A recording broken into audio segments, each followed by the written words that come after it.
हाँ, तो बच्चों स्वागत है आपका मेरे अपने YouTube channel the owl school में।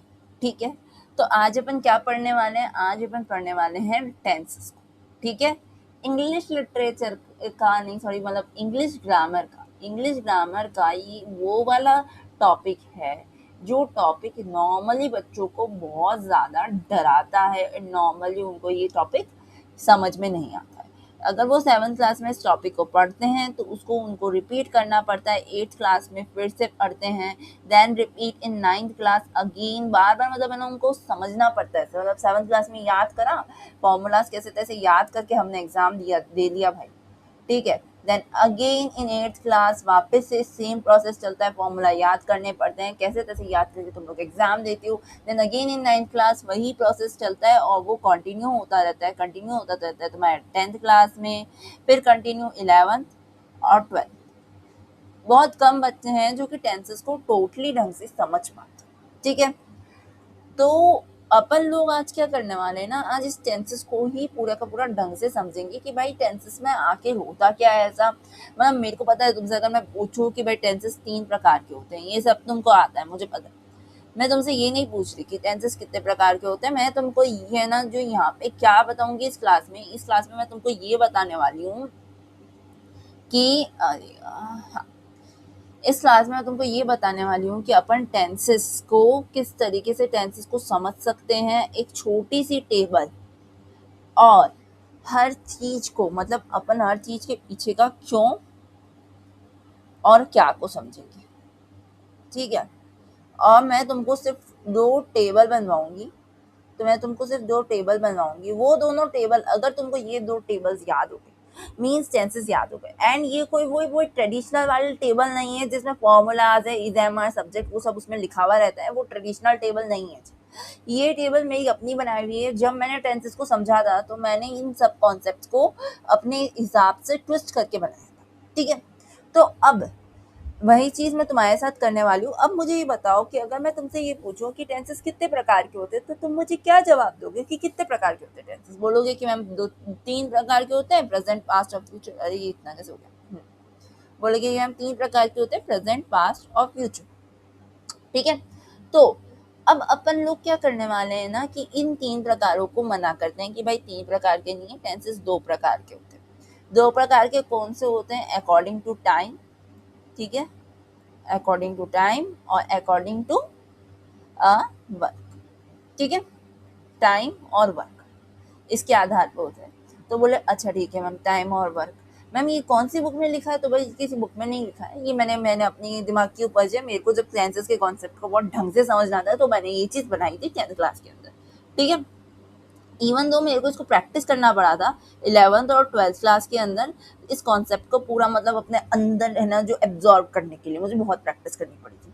तो तुम लोगों को भी यही प्रैक्टिस करनी पड़ेगी। तो सबसे पहले तो अपन लोग समझते हैं टाइम और वर्क के ऊपर।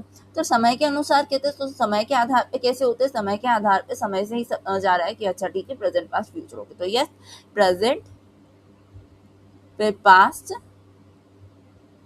फिर पास्ट आ गया और फिर फ्यूचर। ठीक है,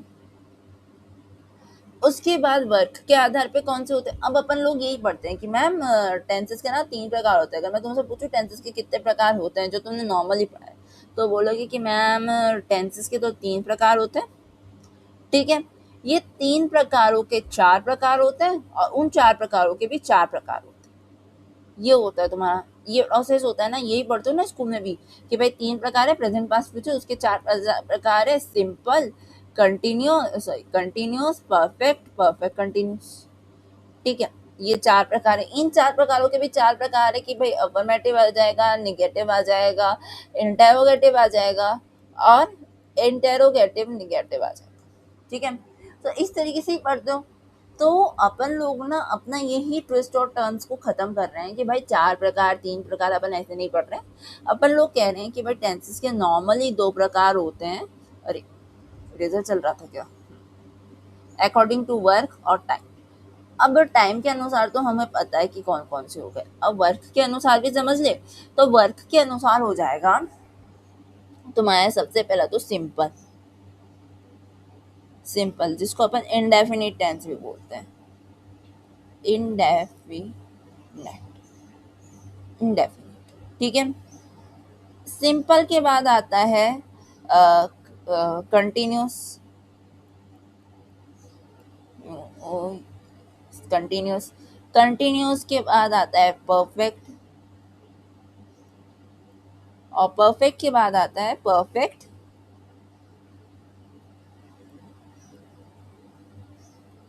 कंटिन्यूस। यही होते हैं टेंसेस के प्रकार, हैं। तो अब देखो क्या होता है इसके बाद। अब यही होते हैं। अब इतने तो तुमको क्लियर हो गया जी, ठीक है, आपने मैम बता दिया, ये समझ में आ गया हमको। टेंसेस के कितने प्रकार होते हैं सब समझ आ गया। अब हमको ये बताओ कि हम इसका करें क्या, मतलब क्या आगे टेबल बनेगी? जी नहीं। अब पहले मुझे ये बताओ तुम लोग कि तुम में से कितने बच्चे इतने, अरे यार, तुम में से कितने इतने होनहार बच्चे हैं जिनको ये पता है कि सिंपल, कंटिन्यूस, परफेक्ट और परफेक्ट कंटिन्यूस के पीछे का अर्थ क्या है। मैं जब बोल रही हूँ कि भाई मैं क्यों के बारे में ही हमेशा बात करूंगी कि इसके पीछे ये क्यों लगा, ऐसा क्या कारण है, जब मैं इन कारणों के बारे में हमेशा बात करूंगी तो इस बात का ध्यान रख के चलना। तो अब मैं तुमसे ये पूछ रही हूँ कि भाई सिंपल का इन सब का अर्थ क्या है, तो तुम मुझे क्या बताओगे कि क्या अर्थ है? बोले कि मैम अर्थ तो ऐसे क्या पता है, पता है क्या तुम लोगों को? बताओ मुझको। तो देखो, सिंपल का कुछ बच्चों को पता होगा, बहुत अच्छी बात है। जिसको नहीं पता है वो मैं बता दे रही हूँ। सिंपल आता है जब अपन हैबिट्स को बताते हैं, आदतें बतावें, हैबिट्स बतावें, और एक होता है यूनिवर्सल ट्रूथ। वर्सल, चलो एक मिनट, एक होता है जब अपन एक तो हैबिट्स को बताते हैं, इसके अंदर सिंपल में क्या आ जाता है, जब अपन हैबिट्स को बताते हैं, हैबिट्स को बताते हैं और एक यूनिवर्सल ट्रूथ को बताते हैं, ठीक है।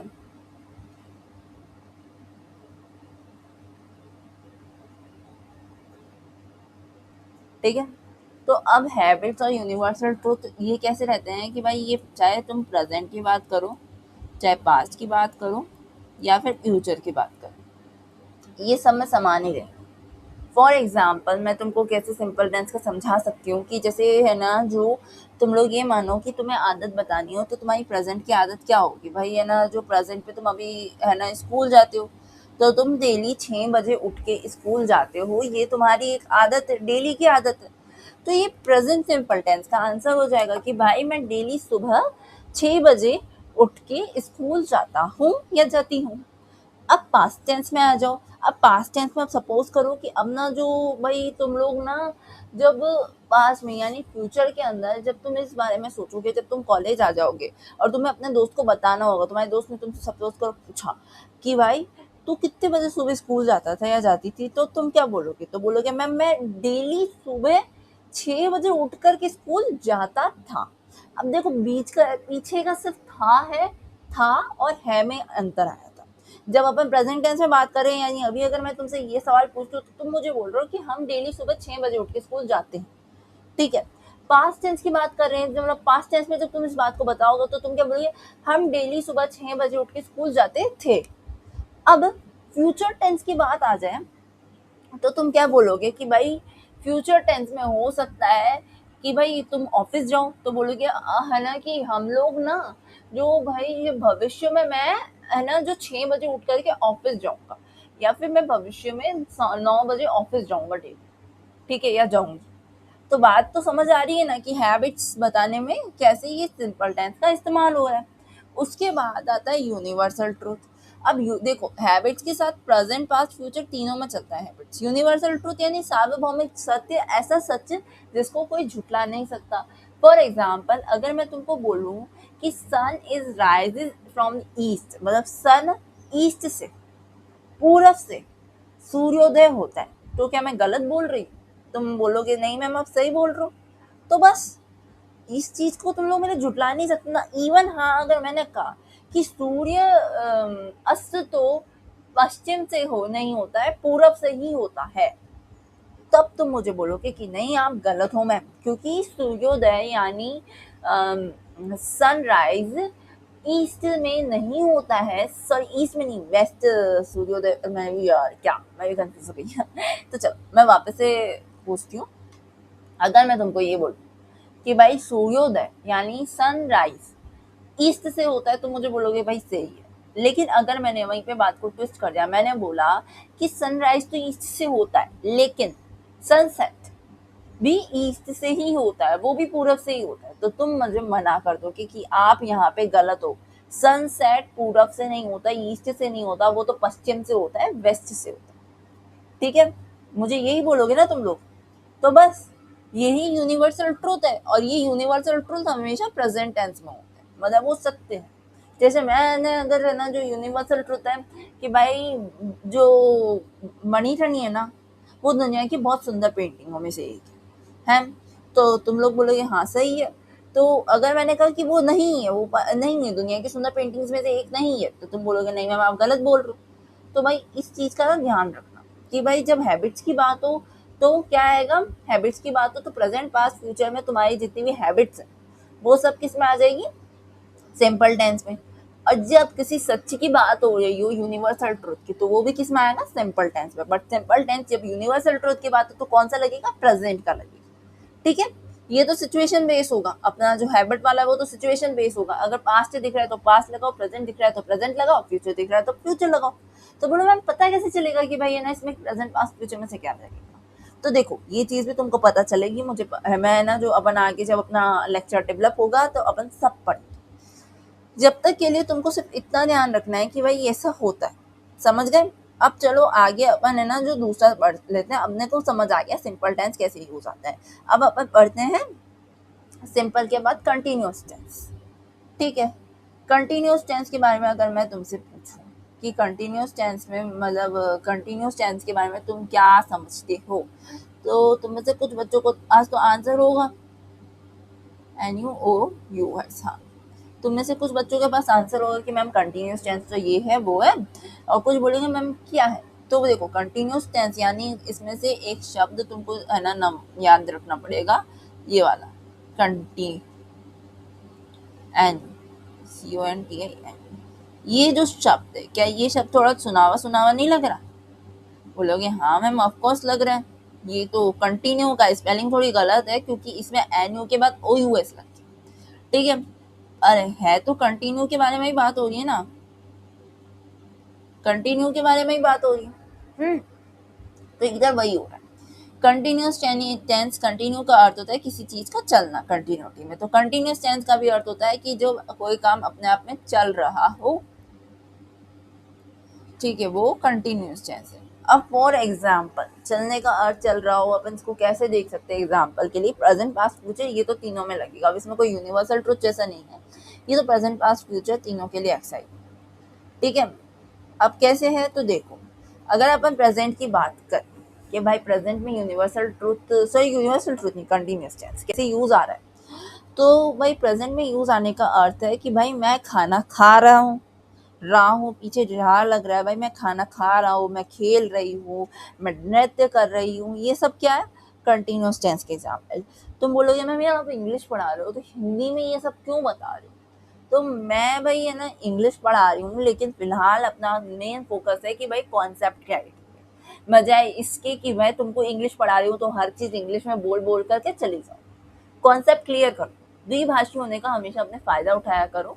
हमें हमेशा इस बात का ध्यान रखना कि जो भाषा तुमने बचपन में सबसे पहले सीखी है, तुम्हें उस भाषा में ही चीजें ज्यादा अच्छे से समझ आएगी, बजाय उन भाषाओं के जो भाषा तुम लोग बाद में सीखते हो।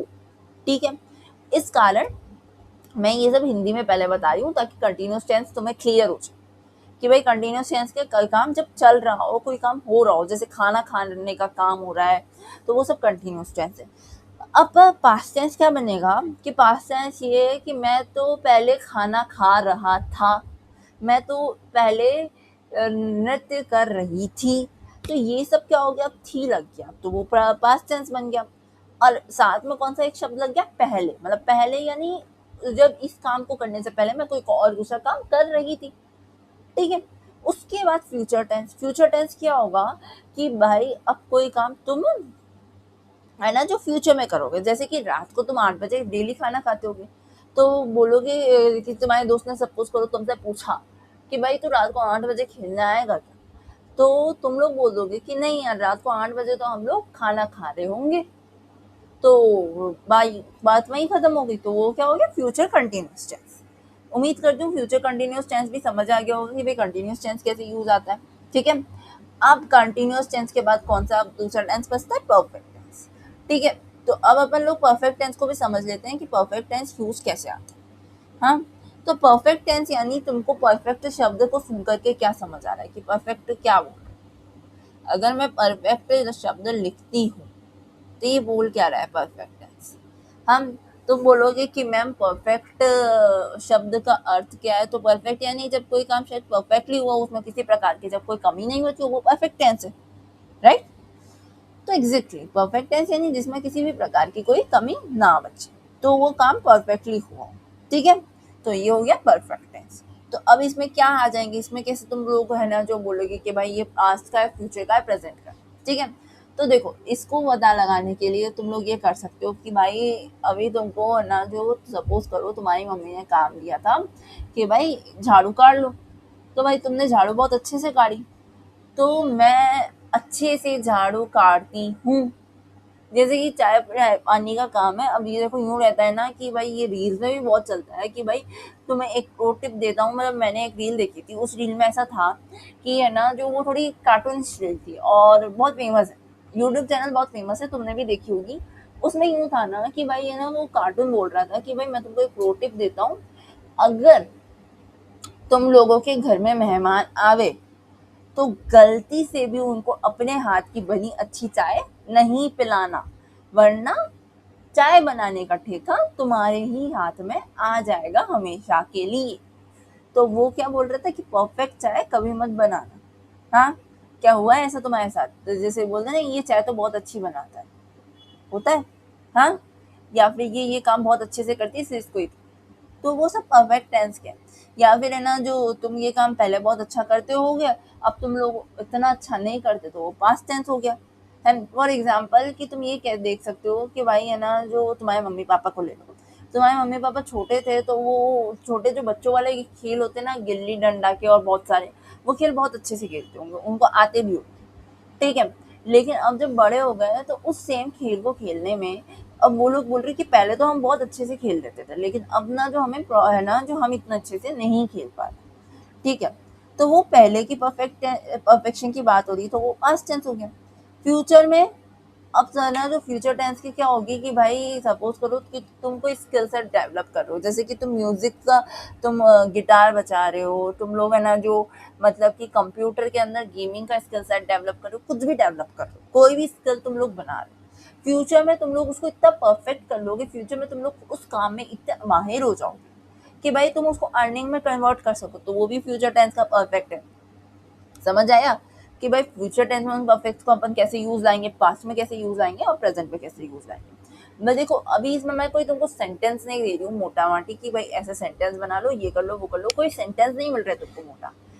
तुमको क्या मिल रहा है, तुमको सिर्फ इतना मिल रहा है कि भाई तुम इस चीज को समझो कि परफेक्ट कंटिन्यूअस प्रेजेंट पर इनका क्या अर्थ है, प्रेजेंट पास्ट फ्यूचर का तुम्हें अर्थ पता है, लेकिन इनके जो ये प्रकार है उन प्रकारों का तो अर्थ समझो कि ये प्रकारों का भी क्या अर्थ, समझ गए।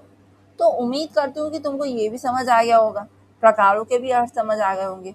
हम तो अब एक और लास्ट बचता है परफेक्ट टेंस के बाद परफेक्ट कंटिन्यूअस टेंस। देखो परफेक्ट कंटिन्यूअस टेंस की जब भी बात हो ना, मैं हमेशा एक बिल्डिंग का एग्जांपल देती हूँ कि परफेक्ट कंटिन्यूअस टेंस, परफेक्ट यानी कोई काम जब हुआ है वो बहुत अच्छे से हुआ है, वो परफेक्ट होता है। कंटिन्यूअस यानी वो काम चल भी रहा है। अब मैं हमेशा एक बिल्डिंग का एग्जाम्पल देती हूँ कि भाई एक बिल्डिंग बन रही है, ठीक है, एक बिल्डिंग बन रही है, इसके ऊपर जो छत है ना वो छतें बन रही है, इसके ऊपर छतें बन रही हैं। मैंने हमेशा यही एग्जांपल देती हूँ बच्चों को कि भाई एक सपोज करो ऊपर तो छतें बन रही है, लेकिन जितनी बनी है यहाँ पे लोग रह रहे हैं, खा पी रहे हैं। इवन सपोज करो स्कूल ही चल रही है, एक स्कूल है, आधी बन गई है आधी बन रही है। ठीक है, लेकिन जितनी बनी हो उसके अंदर भाई बिजली बिजली सब लग गई है, परफेक्टली बन चुकी है, उसमें किसी प्रकार की कोई कमी नहीं है, इंसान जाके वहां रहवे सोए जो करना उसको वो कर।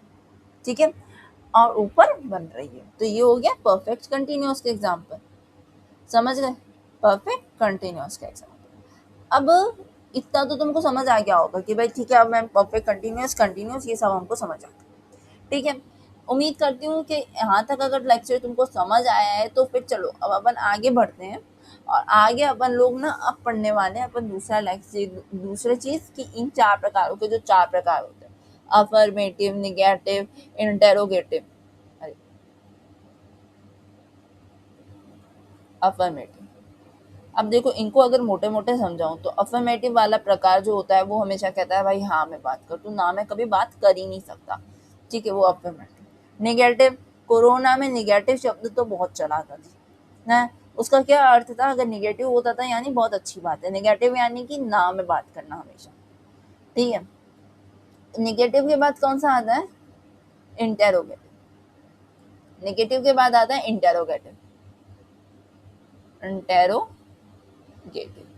तो इंटेरोगेटिव का क्या अर्थ हुआ, इंटेरोगेटिव यानी कि प्रश्नवाचक, प्रश्नवाचक। ठीक है, जिसके अंदर हम हमेशा प्रश्न पूछते हैं। सबसे ज्यादा जो यूज आते हैं वो ये 3 ही आते हैं, इंटेरोगेटिव, अफर्मेटिव और निगेटिव, सबसे ज्यादा ये यूज आते हैं। लेकिन एक और आता है फिर इंटेरोगेटिव के बाद 2 और आते हैं जो कि नॉर्मली कम यूज आते हैं, बट स्टिल तुम्हारे सिलेबस में इनको पूछा जाता है, इस कारण मैं ये भी तुम्हें बता दे रही हूँ कि इनका क्या यूज होता है। ठीक है, तो आप ध्यान से सुनना। एक होता है इंटेरोगेटिव,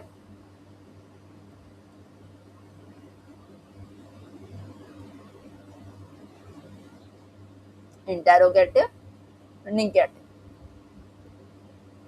एक होता है इंटेरोगेटिव नेगेटिव, यानी प्रश्न तो पूछा गया है, इंटेरोगेटिव यानी प्रश्न तो पूछा गया है लेकिन किसमें पूछा गया है, नाम है। जैसे इसमें मैं इंटेरोगेटिव में मैं प्रश्न पूछ लेती हूँ क्या तुमने खाना खाया, प्रश्न है, नॉर्मल प्रश्न, उसमें कोई मतलब बढ़ा चढ़ा के मैंने कुछ नहीं पूछा।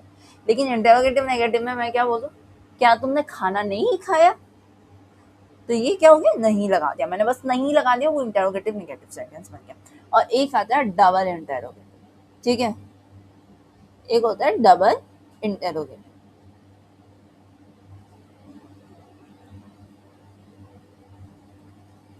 डबल इंटेरोगेटिव में क्या होता है, डबल इंटेरोगेटिव में जहाँ इंटेरोगेटिव के अंदर हेल्पिंग वर्ब लगती है, अब ये अगर जिन बच्चों को पता नहीं है हेल्पिंग वर्ब क्या होती है तो चिंता मत करो, अपन आगे वो सब पढ़ेंगे। अभी सिर्फ इतना ध्यान रखो कि डबल इंटेरोगेटिव में क्या होता है, डबल इंटेरोगेटिव में WH फैमिली लगती है,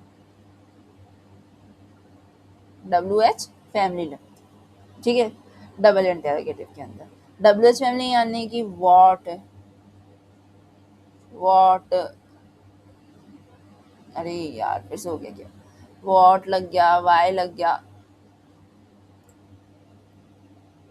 वॉट वाई, इस तरीके के जो शब्द लगते हैं वो क्या हो गया, डबल इंटेरोगेटिव। जब प्रश्न पूछा जा रहा हो लेकिन किस पे पूछा जा रहा हो, कि वॉट पे पूछा जा रहा है, वाई पे पूछा जा रहा है। अब तुम बोलो कि मैम डिफरेंशिएट कैसे करें, अगर डबल इंटेरोगेटिव का सेंटेंस आ गया तो हम कैसे डिफरेंशिएट करें कि इसमें इंटेरोगेटिव लगेगा या डबल इंटेरोगेटिव लगेगा। तो देखो वो सब भी अपन पढ़ेंगे, पर फिलहाल अपन सिर्फ अभी यहीं पे अपने लेक्चर को एंड करते हैं। मैं नेक्स्ट लेक्चर में तुमको 2 टेबल्स बनवाऊंगी, उन दोनों टेबल्स को तुमको मैं याद करना है।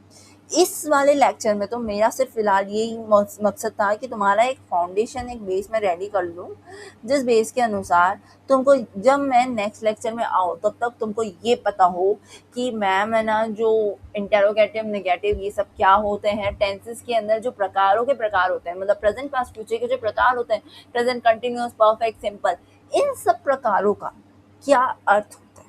ठीक है, मेरा सिर्फ ये मकसद था फिलहाल इस लेक्चर के अंदर कि मैं तुमको ये सब समझा पाऊँ।